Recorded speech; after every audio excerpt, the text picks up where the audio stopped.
Welcome to the Slop Farm. Enjoy the video. You have prerequisites ready: a Google account and optional billing.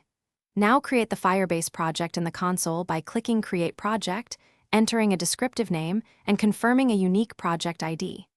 Choose whether to enable Google Analytics. Only enable if you need analytics. Once done, link or create a GCP billing account if you plan to use paid services like Blaze.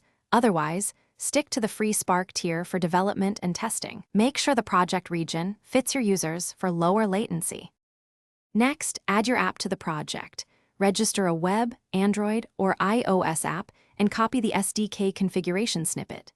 Install the official Firebase SDK using npm for web, Gradle for Android, or CocoaPods for iOS, then initialize Firebase with the config values.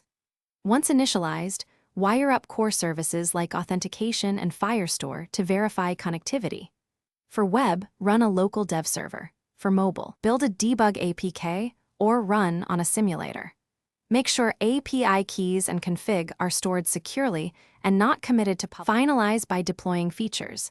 Install the Firebase CLI, run Firebase init to select hosting, functions, or Firestore, then use Firebase deploy.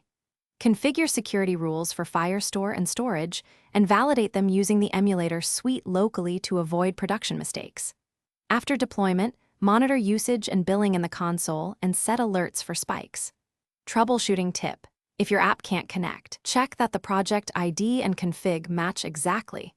Confirm API enablement in GCP, and inspect emulator or function logs for permission errors. Thanks for watching. Consider subscribing if we helped you today.